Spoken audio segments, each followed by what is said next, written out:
You ever feel like you're playing life on financial hard mode even though you have a good salary? Yeah, you are not imagining it. There is this hidden penalty that could be costing you, get this, $10,000 a year just for being single. So today, we're going to break down exactly what this singles tax is all about. Man, does this one hit home for a lot of people. It is that exact feeling of being stuck in financial quicksand, right? You're working just as hard as everyone else, maybe even harder, but you see your friends and coworkers just lapping you on these huge life milestones. If you've ever felt that, trust me, you are not alone. So, if that whole scenario felt a little too real, well, it's because it is real. There's this powerful, almost invisible financial force at play here. And you know what? Just understanding what it is, that's the very first step to taking back your financial power. All right, let's get right into it. This whole phenomenon actually has a name. It's called the singles tax. And let me be super clear right away. No, this isn't some official tax you'll see on your government forms. It's more of a nickname for the very real, very measurable financial hit you take just for navigating the world on your own. So, what is really going on here? Well, think about it like this. Our entire economy, it's kind of built on a buy one, get one model, but for households. The whole system is basically designed to reward pairs, and that creates this hidden surcharge for anyone going it alone. It's not on your tax return, but trust me, it is woven right into the fabric of your everyday expenses. And the cost, it is absolutely staggering. On average, this penalty can add up to an extra $10,000 per year. Just let that sink in for a second. That's a huge down payment on a house. It's a massive boost to your retirement savings. It's a few incredible vacations. Just gone. Okay, so the big question is, where in the world does that $10,000 figure actually come from? Well, it's not one single big hit. It's more like death by 1,000 cuts. It's a slow accumulation of extra costs piling up across 4 key areas of your financial life.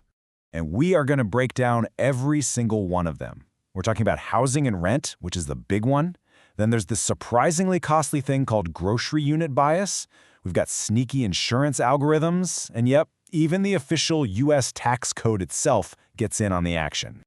All right, let's look at how this all adds up. First, rent.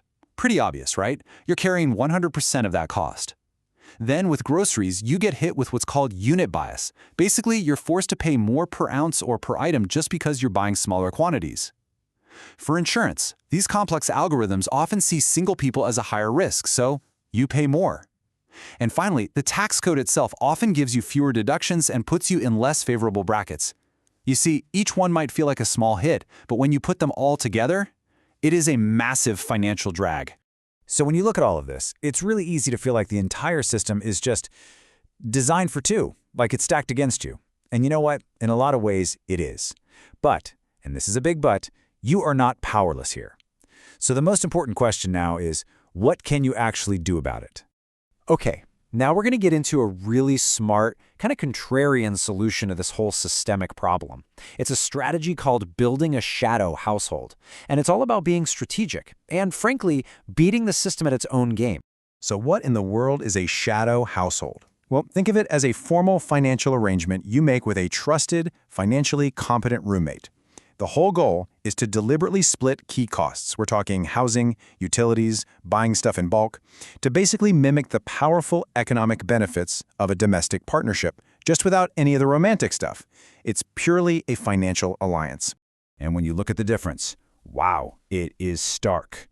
On your own, you're stuck shouldering 100% of the rent and buying those expensive little single-serving items. But in a shadow household, boom, you instantly cut your single biggest expense in half. You can buy groceries in bulk, split the cost, and save a fortune. Utilities, streaming services, you name it, it's shared. The savings just add up incredibly fast. You know, this whole concept really forces us to kind of question our definition of independence, doesn't it? And that brings us to a final and I think really crucial thought about what financial freedom actually means. We so often think of financial independence as this solo journey, right? Like it's a mountain you have to climb all by yourself. But what if that's not the whole story? What if true financial freedom isn't really about doing it all alone, but about having the smarts, the strategic intelligence to build a supportive financial unit? Whether that's with a romantic partner or, as we've seen, a trusted friend in a shadow household.